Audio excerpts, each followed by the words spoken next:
bitumbe lelele eza bitumbe. Arrêtez la musique, arrêtez. Katazoba. Big up la famille, on vous dit mbote, on vous dit bonjour à toute la Boalwood family, tous les Boalos, les Boalwoodiens et les Boalwoodiennes, Topesibino Bambote et Belé. Voilà, Bissoana Boalwood TV, Katazoba, votre chronique Antelo.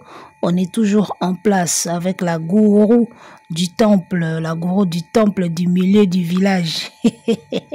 La gourou du temple du milieu du village. Tuzaka kawana na kati. Yemuro maman na bango l'esprit a bien de tukumbela masolo. En tout cas, c'est un plaisir pour moi d'être là pour vous et nous espérons que vous êtes là aussi par plaisir pour nous. Et c'est comme ça qu'on se partage des bonnes choses, mesdames, messieurs. Kitoko trop, tozala ka boye et ça bisona bino bien. Nakosi, restons ensemble, il n'y a pas de souci.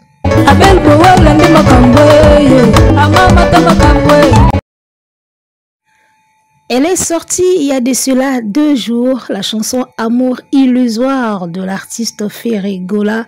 Et la chanson se place déjà sur le dièse 1 des ventes des top meilleurs albums ou meilleures ventes sur Amazon. J'espère que nous pouvons voir mentionner, qu'est-ce qu'on a mentionné? Dernière nouvelle, c'est ça, hein? Dernière nouveauté, pardon.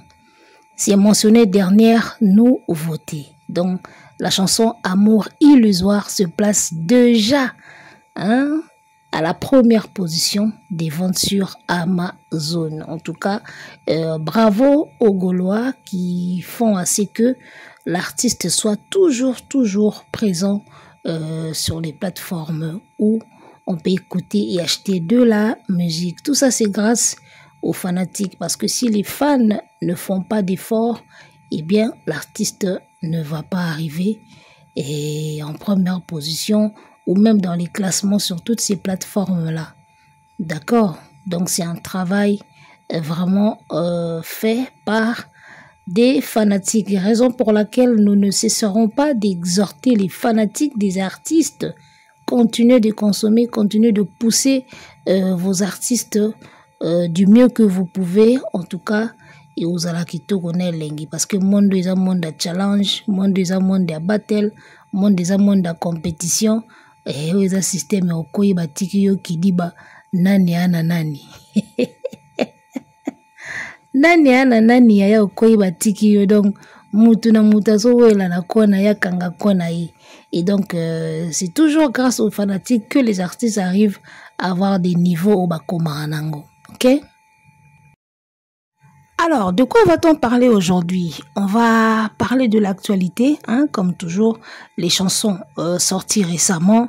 Et aussi, nous avons vu la présence de Fally Ipupa chez Nino au Stade de France. Et voilà, c'était le 2, hein, nous sommes le 4 déjà, voilà. Donc, il y a de cela 1 ou 2 jours. Mesdames et messieurs, en tout cas plaisir il y a trop. Biso zawana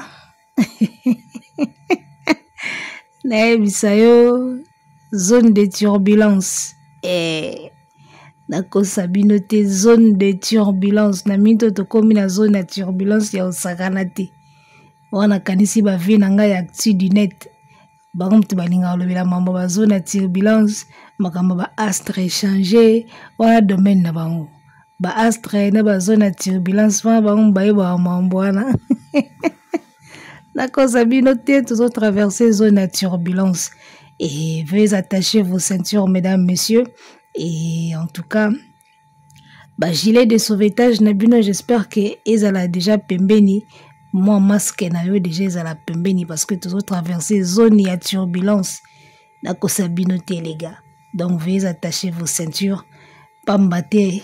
Mesdames et messieurs, Kandi commandant, pilote Yabor Abelilaka. Mesdames, mesdemoiselles et messieurs, veuillez attacher vos ceintures. Nous entrons à la vitesse Mach 2. Et c'est la manca de la mancha. Feu. Voilà, papa n'a pas taboulé. Nanzembo tempelo. Voilà.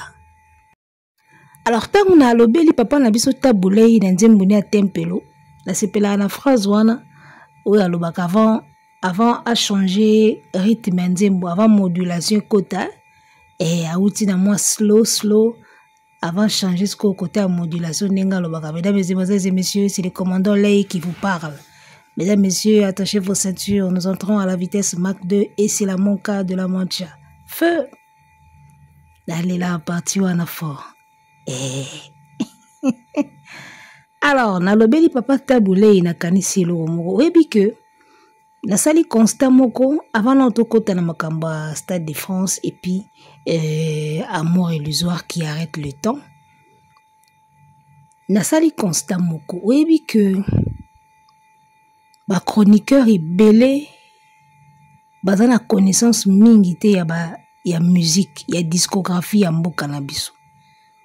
Ils a constat ka na sali parce que bato ebele s'improviser na musala ou ya ki chronique musicale oyo kaka na soif ya ba vie na ba nini ya YouTube. Bato ebele s'improviser ka boye chronique musicale s'improviser ebele baza la connaissance te ya discographie ya mboka na biso, c'est-à-dire musique ya mboka na biso, discographie ya musique congolaise, c'est-à-dire ba chroniqueur ebele, surtout ba chroniqueur ba 2006 wana ba chroniqueur ba 2006 wana bana ba l'an 2000 wana ebele ba yebi na ba musique ya mboka na biso te. Totala ba analyse wati, totala ba analyse mona mutu au senti pena que la plupart des chroniqueurs baza riche te la connaissance ya musique na biso. Pas forcément histoire ya musique na biso parce que histoire toko tanga na biso ango toko kota na ba place où toko kota to yeba histoire ya musique ya mboka na biso mais koyeba banzembo ba album banzembo ba musicien ba selon ba génération na sali constat ebele ba yebi yango te yango no monaka o mona chroniqueur moko ya yoka nika nzembo musicien moko. Sikoyo yoka na oka nzembo ya musicien moko, sikoyo yaka osala analyse ndenge nini.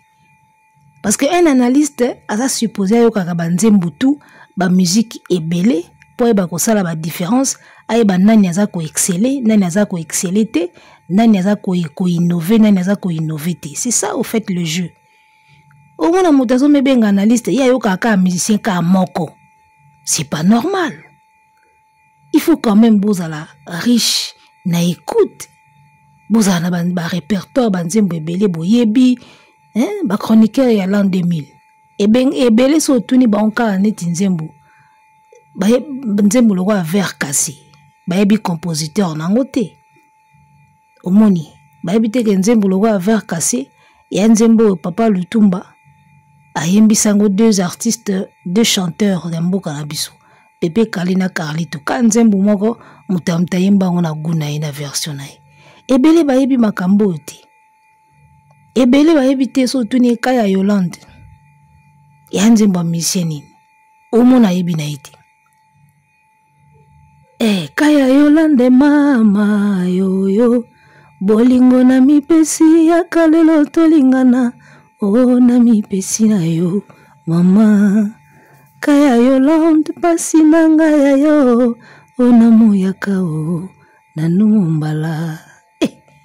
Ebele ba chroniqueur ya l'an 2000 ba yebi na bango ba discographie ya mboka na biso te. Ayoka ka star moko boye alinga mingali ayembango kosala ba analyse boye ba mamndeni. Tozo kata ya ko se documenter to kaka pe ba artiste ebele ba nzembo kala ya lelo na ba nzembo ya futur soki possibilité pezali. Et ba nzembo futur peza. Dans 2025 mais ba nzembo futur déjà ezali. Boyo kaka ba chroniqueur conseil kana Pierre Bino il faut écouter. Boyo kaka ba musicien boyo kaka ba nzembo. Ngana za pena soki jour na sali émission te nde jour na yoka na nga ba nzembo. Na kocha album Madilu na yoki na che Papa Tabulei na yoki na che nanga ba kofi ya kala una linga mingi na yoki ba kofi ya kala ba Airways ba Vicky ba Désespoir ba Dijano ba Porte-Monnaie ba Obrigado osomona ba qui cherche trouve amoko mona na fandi boy na komozonga na ngana banzembo akala abato kotana na mamba fali na fere na bete bino na lisolo moko jour moko boy na oki classe na Académie des Beaux-Arts na lataki bleu blanc na okende classe na zwaki taxi nazo kende na kati ya taxi skonde za bato baokita te baokita totikali mukie na kati ya wana bakombi totikali mukie na kati père moko azalaki wana na ngai kandi ezalaka bwimbo koma na bino na destination botikali ka 2 personnes oyo akokita awa oyo akiti kuna epi chauffeur abaluki na ye nzembo sikoyo na kati ya car ya nyoka longo ezobeta elo nzembo elo oyo soni osalinga na baboti mpe bafami soni mpe na baninga oyo tokola ngako nakomisaka yo oyo alibala lelo tosuki wapi fiancé ya maloba elo lijo elo aya na bavakanse abenga ngai fiancé namemi ye na baboti mpo bayeba ye nazwi mobali oyo akobalanga nzembo ezobeta na radio na kati ya kombi nga mpe nazoyemba père moko azalaki wana beka talinga bi yo oza na nini mwana elekela père abi yo oza na nini mwana oyebi nzembo ozoyemba soki eza ya epoke ne biso père akamwa mabe sadi nga nakutana na grâce moko boye biso baoyo bapapa baza koyoka tro ndule bakolisa biso na musique donc nde na abwena na répertoire ya musique ya kala wana idée te de ba père déjà batracela biso nzela basunga biso talaka tovanda na matete na malandi na face na biso bar ezalaka wana talaka bato bavanda en face ya bar donc badisque tout ebetaka chaque soir chaque butu bolamuka nango bolaa nango ozomona donc na mutu moko boye na kola na musique yango omonaka bato beye batunanga mais mpo nini yo osalaka bagag te bahumour te na préféra plus nasala baanalyse ya musique parce que je me sens dans la musique au fait ngai eloko ezanga nga kaka temps mpo nayekola koyemba ntango nakendaka pa feri il me manquait juste le temps na banda omona musique eumela théâtre ekembango et puis j'avais raison théâtre ekenda mbango oyo naza lelo na humour so na musique nde baobetabetanga kaka ba 12 banini bakodi soki nini yobi kaka musique ndenge ezalaka mais na humour nakoma indépendante. J'ai voyagé dans beaucoup de pays d'Afrique quand na mosala na ngai ya humour. Je peux vous citer les pays. Na voyagé na plus de 10 pays d'Afrique. Na boulot na nga ba misi ebele na ba mona ba pays wana te. Ozomona ba chanteuse ebele ba mona ba pays wana te na koyemba. Moi je vis beaucoup de pays quand na humour. J'avais fait le bon choix. D'accord. Donc moi je me sens dans la musique. Musique ya ka monde nanga. Musique ya ka monde nanga. Il m'arrive de créer des chansons, il m'arrive d'écrire des chansons. Donc naza chanteuse ratée ndi balobaka. Ngamna na chanteuse ratée. Na kenda nanga na humour parce que na mona ki humour ekendelanga mwa noki ke musique. Et puis musique trop de complications.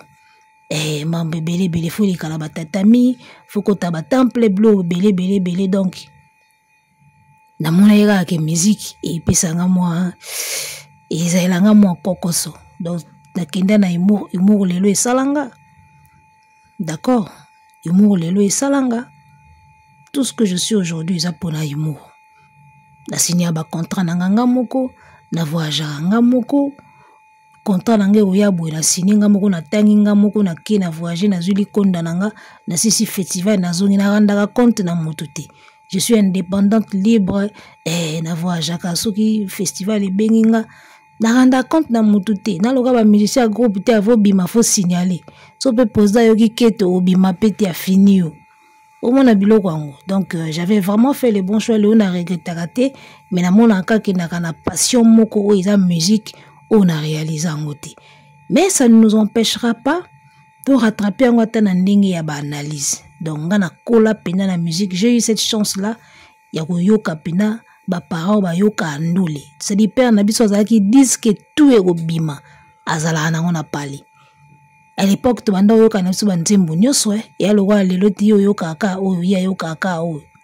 Père na biso azaki disque nyonso obima sika na ndako toki na ba cassette e wana période ba cassette swede azalaki kofi azalaki po biso kola na époque swede époque sundama sunda wana bokechu premier azo régner fort o comprend ya chukele là comme combattant musicien na époque na ba cassette bokechu na ndako kofi koloba te wenge ezalaki ba nyoka longo ba samangwana baninga piste comme kotonda moto na chéri na ye wasko papa Sam Mangwana album a Sam Mangwana oyo tango ebimaka yango na pale père abeta aka yango donc nous on a connu une époque to kola na ndule to lala na ndule to lamuka na ndule biso zaki nzembo ebimi bo père asombi cassette ayewa na chebo ya obina wato abana miki siko tango to kola to zako sala compétition moko boye soki neti wenge bimisi générique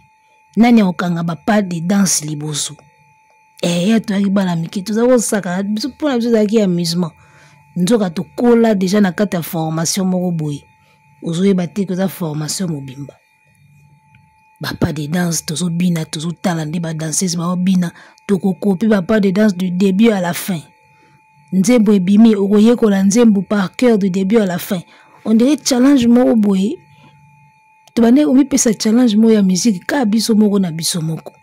Et aujourd'hui, il y a mes sœurs qui chantent à l'église. Baza ba chantent lelo na l'église. Et moi, je ne chante pas. Donc, naza la seule oyo. Nzamba pimela litoi ya musique. Donc, nga na tchana nga po na comédie. Mais, naga na makila wana ya ndule. Tu vois, makila ya ndule zali. Donc lobi peso pe molimo pe telemi ba koko pe ba sololi to ko taper studio to niati pe mo lolaka po ba plan eza ngam na kana ba plan ezali nzamba pia biso ka temps nde egla yembi le temps je to lamuka ka bien to ko tamna studio ka na lolaka pe leli j'espère que boyoka déjà eza bitumbe. Je me souviens bien terminé l'histoire de la galerie pour la côte générique dans studio. Dans la musique a passé et ya moninga kenda na humour. Bon bref. To kangi parenthèse wana. Abel Boala ndi makambwe. Amama ta makambwe. Et donc voilà, Ferregola, Amour illusoire, premier sur Amazon et depuis que la sortie depuis que Ferregola nous a sorti Amour illusoire, Ferregola a arrêté le temps. Ferregola arrête le temps, mesdames et messieurs. Le temps peiné s'est arrêté. Parce que place à Mémé Bisso, nul ne l'imaginait au fait. Alors, moi ce que je suis revenu faire ici, c'est quoi? La moninze bwebimi, tout ça, n'a pas ça qui m'a impressionné par rapport à Amour illusoire. Na pesi ba impression nga par rapport à temps ya fali d'accord la moni batu basali ba comparaison ou ya comparer les temps azo comparer na nini na moni pe batu pe bazo critiquer pe ba warrior bazo critiquer Amour illusoire ba gola pe baza ko critiquer le temps. Alors moi ce que je suis revenu faire à Wizanine na pesa kala point de vue nga par rapport à loko moko nga na remarqué. J'ai remarqué Batu Oyo bazo critiquer Nzembo Ferry parce que Ferry ici a mesana na déjà ba critique et le seul musicien Oyo so kazo bimse loko yabika ba ofinga e ba critiquer ezala ka Ferry contrairement à artiste mususu azo bimso plus a de assure que ba betaka maboko ba okumisa kaka et puis ba vie au mata Ferry si a mesana na déjà na kofinga a mesana na ba critique donc le seul artiste Oyo so kazo bimsa plan Naye moko ebidi ke balimba ando finganga. Ozomona. Alors, bato tout bazo critiquer Nzembo Ferry na remarqué loko bazo lobaka français. O français mabe. Ayembi français mabe. Siko nga loko salinga plaisir nazo zela bayoka. Iloko salinga plaisir za ke ba critiquer ka français. Bo bito tout ebidi ke Ferry akane na problème français. Ya na musu loko obomba te za pesu loko so ya ndenge ninte. Ngala banda ko zela baloba style ngo mabe azui na style ngo te a sali Céline Dion ngo mabe to akena ngo mabe texte ngo mabe wana ba oloba te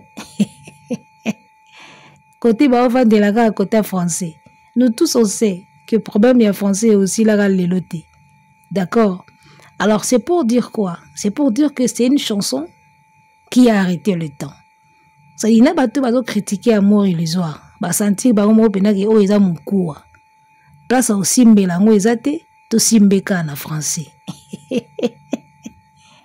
tebi na biso de ki mwana mai côté French ya mobolo place aussi mbelango ezate to simbeka na français lokwa ba simbeka na français c'est que place mususu ba omona na bango ba défaut te ba omona ka défaut ka na français. Alors réaction nanga ekozala boye omoni amour illusoire Ferry s'est surpassé ndena lobaki. C'est l'artiste Oyo de temps en temps à se surpasser kapwa bima na univers nae a émigré vers ba univers mususu. Lui au moins il ose. Donc le seul artiste rombiste ou à se surpasser, c'est-à-dire qu'on se surpasser à un niveau oyo ki pena nzembobi oyoko a pumbwe. Ferry sait le faire. Alors critique il y a français et là on a remarqué na amour illusoire. Ngana on na sali na ngai décortication ya texte te tu veux dire que azoyemba amour moko imaginaire. Tu vois, et amour moko ndoto bulingo moko neti o batanzambe bako benga neti mari de nuit ou femme de nuit. Et yes quoi arriva elo mo ya ndingwana. Côté texte écoute c'est compréhensible. Le texte est bien. Ngana okeka côté français. C'est vrai que Ferregola a des graves problèmes, il y a diction, prononciation, compréhension à la langue de Molière. Ça, c'est une vérité. Hein? C'est une vérité. Il y a personne qui l'a bombarder parce que c'est déjà connu. D'accord? Alors, le fait que Bozo Kangamaka a fait un français, c'est que Bozo a défaut mon souci. Moi, j'ai senti dans cette chanson que Ferre a fait beaucoup d'efforts pour appeler sa besoin résultat ou apprécier. Et on le sent. On sent vraiment l'effort fourni. La katia diction, prononciation, la katia français naï. D'accord? Alors, je ne sais pas si vous avez remarqué que na ba impression nanga on a salakita unzimbe bimi na lobelaki mamba français te.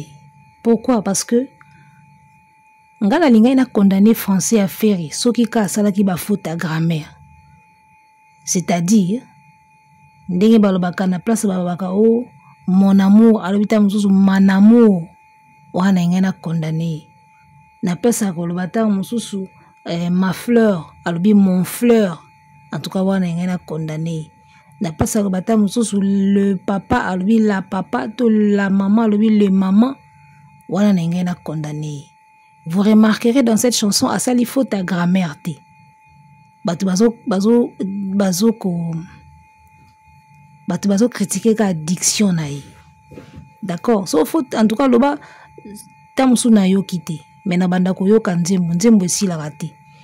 D'accord, na banda ko yoka nzembo ko reyoka soki na moni faute ya grammaire to ya koloba ke place o asali faute mais jusque là na détecté faute ya grammaire te ba phrase eza correcte nyonso eza bien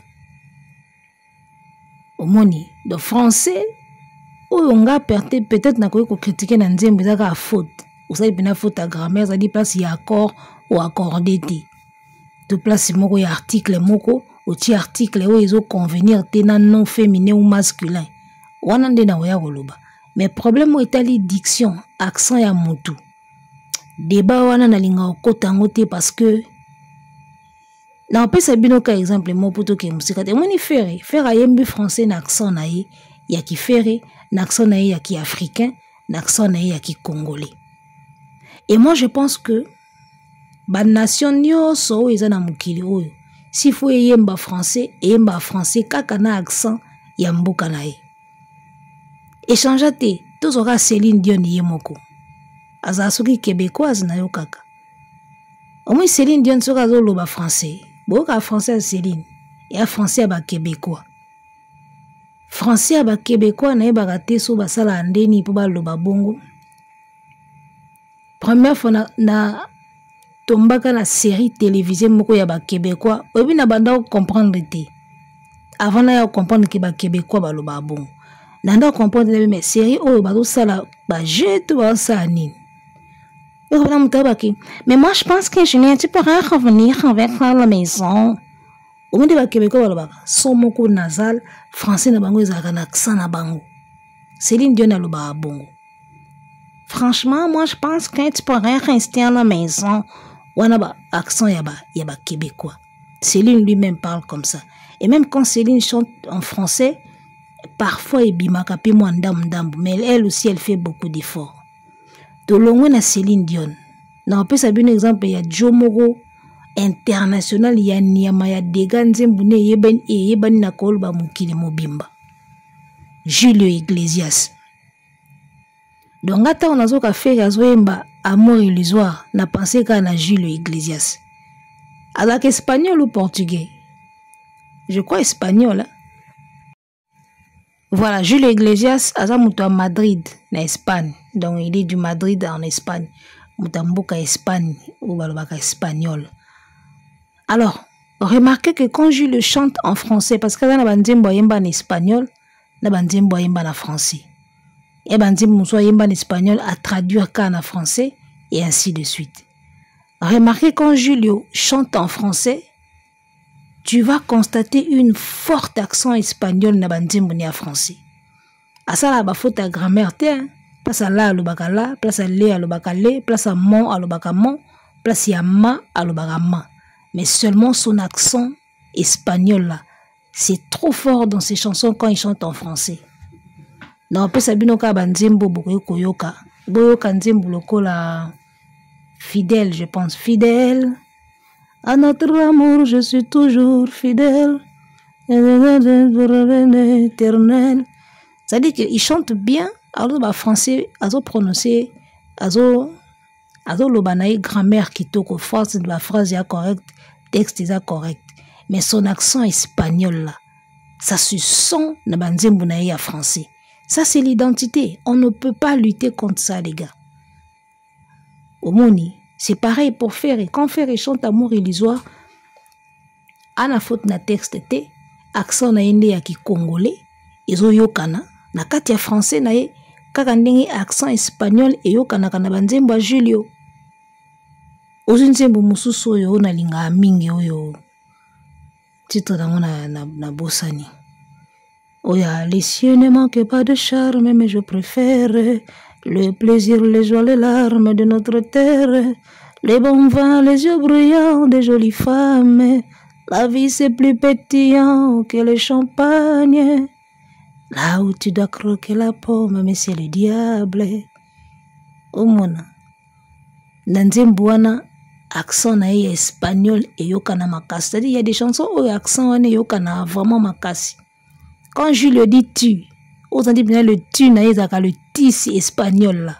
Ti moko penon di alo tindi kango. C'est le ti espagnol. Tu vois? Alors que ce tout mon amant c'est neti Barbara Pravi. Tu peux si nzembo à Julio. Ayembango. Les cieux ne manquent pas de charme, mais je préfère le plaisir, les joies, les larmes de notre terre, le bon vin, les yeux brillants des jolies femmes. La vie c'est plus pétillant que le champagne. Au moins la diction est rechangée parce que Pravi c'est une française. Mais quand Gilles chante la chanson là, on s'en dit oh maman espagnol n'dezoyemba français.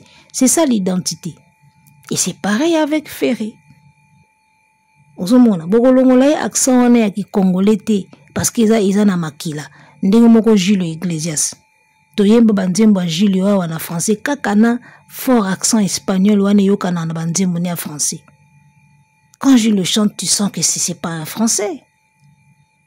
Accent fort et espagnol et yokana na banzembo ni français. Ozomona. Boufouye ka banzembo Julio, boyo kango, Iglesias. Il chante en français, d'accord, mais avec un fort accent espagnol. Et ça se sent comme ça dans ses chansons. Et ça ne fait pas de problème. Comme c'est Ferré, il faut ça la problème. Et au monde Mwambango. Mwamboto, Luca, pardon. Donc voilà, Julio, son accent espagnol ne lui a pas empêché à ça la carrière internationale. C'est l'artiste parmi les artistes les plus connus dans le monde, je peux le dire. Si je peux me permettre. Nani ayoka banzemba Julio te. Banzemba bolingo ya ndengwana oyoka ngote ndeni. Ozomona. Tebi banzembo ne belé ba fidèle à notre amour, je suis toujours fidèle. J'oublie de aquarelle. On sentir accent espagnol, mais comme c'est Julio, ça ne pose pas de problème. Comme c'est Ferré, et il faut tout y être sanguilango. Non. Accent ya mutu, accent ya mutu. Si tu fais un effort, de surpasser cet accent-là, on te dira bravo. Mais si tu peux faire tes chansons avec ton accent, il y a origine, il y a mbokano, c'est pas un problème. D'accord? C'est pas un problème. Quand un Québécois parle, ou un français, son nasal les alaka. Pareil quand il chante. Donc voilà, débat, il y a accent, prononciation, c'est vraiment un faux débat. C'est un faux débat. Ceux qui musiciens, ça les faute, il y a grammaire, nanzembo, à on to lapidé. Et voilà, maintenant, qui c'était. Mais accent, accent grave. Les rappeurs ivoiriens, rapa kafna français, mais quand on a accent à bango, il y a Côte d'Ivoire. Et pareil, ainsi de suite. Hein. Tu vois? Donc, on a un exemple à Julio, parce que dans Santa Pena, Julio, Yemba, on sentir accent pena ya makasi espagnol na kati ya français nae. Et ça passe, on aime ces chansons. Moi je t'aime, moi je t'aime. Je n'ai pas changé, je suis toujours le même. Na, na, na. On s'est rencontrés l'été dernier dans une discothèque. Julio Iglesias. Nzambe ya banzemba bolingo. Si on a battu yemba pena banzemba bolingo ya matata ya somo. Eza ba Julio na ba Koffi Olomide. Sati banzemba bolingo pena santi pena donc bolingo pena na kata ya nzembo. O balinga na banzembo wana te batombola musapi. Julio Iglesias. Donc voilà, je dirais donc le débat sur les accents et tout, c'est un faux débat déjà. Hein? Et la maman a faux débat. Pour ce que banzemba Julio ya français, et yo comprendre que il faut tout tika faire tranquille quoi. Si vous avez Julio ya français, vous comprendre qu'il faut tout faire tranquille. Tu vois? Il y a des gens qui ont des arabes, bandibo. Mondibo kolobelo français na accent na bango ya baki arabe wana. Encore bango lisusu. Bazabna zo tout à français mais accent na bango ya ki arabe zo yo kana kati ya français. Et ça passe comme ça. Donc pourquoi chez Ferry ça ne passerait pas? Pourquoi ça ne passerait pas chez lui? Donc c'est vraiment un faux débat. D'accord? Et un autre débat, on a yoka ki batu bazoloba. Oh, à force à voix, à une voix naturelle, bon. Ça c'est quand même pas faux, mais je dirais qu'il n'est pas le seul. D'accord? Combien d'artistes boyebi, balobakande bayembaka? C'est différent. La plupart d'artistes ndenga yembaka na ndenga lobaka na micro soka zo loba boya sola na mutu. C'est carrément différent. Et ça artiste yemba ndenga lobaka, toi loba ndenga yembaka. Ngana banda yoka Shaggy. Shaggy wa banda osala Waga Morphine. Ba Waga Morphine za ba style moko ya ila biso ba neti ba tu vois, Shaggy parlait autrement et quand il chantait ses Waga Morphine, c'était autre chose. Donc voilà, moi je pense que ce sont des faux débats. La chanson elle est belle, performance c'est ça l'ikolo makasi. Je pense que je comprends que bato bazoye ba ke nzembo wana eza na performance ya l'ikolo makasi. Ils ont frustré bango peut-être pour ba taxer nzembo wana au français mabe, au diction mabe, au accent mabe. Non mais tout attaquer ba musicien sous basali ba faute à grammaire. Côté accent, to gagner combat wana te parce que otambola mukili mobimba okutaka mutu na mutalo ba anglais na accent nae, français na accent nae. Tu vois? Otambola mukili mobimba okutaka mutamutazolo ba langue moko na accent nae. Ya origine ya mboka nae. C'est ça au fait. Donc faux débat quoi. Maman a faux débat. Donc voilà, Amour illusoire arrête le temps, je pense bien. Et tiralika rabope sa makambo na ba vue na ba plateforme et ainsi de suite. Et par rapport à ba vue, et le binango Koffi Olomide internet o ndenge yela biso makambo. Faire des vues c'est bien, c'est même trop bien, d'accord? Mais seulement monde et internet ils ont la justesse, surtout monde et YouTube.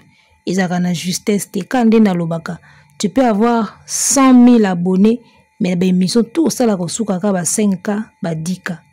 Où sont partis les 200 et quelques autres là? Tu vois? Il y a des chefs-d'œuvre dans des YouTube qui n'ont pas forcément beaucoup de vues. Hein? Et Zalika na YouTube. ba chef d'œuvre pena ya niyama ya ba artiste ka congolais te même ba artiste africain ba libanda maman na chef d'œuvre mais au galerie na ba vue tu vois donc domaine na ba vue ya domaine moko boye et d'inviter si photo pesaka ba qualité nzembo par rapport à ba vue parce que entre l'algorithme entre les caprices ya ba chaîne na ba nini c'est compliqué au fait c'est vraiment très compliqué et quand dit tout monde en mon chaîne moko boye 300 000 abonnés et ben missionne ya makasi suka ka 50K ah bon 250 mobimba wana basala ranine tu vois un peu dans le monde à YouTube c'est un peu compliqué donc voilà et ça lié ça là et puis on va voir la suite déjà premier sur Amazon ce qui est une bonne chose et voilà comme il y a 300 et quelques vues bon nabi qui écoute nango déjà qu'à 1 million mais bon et au ça là oui au ça là voilà tout ce qu'il y a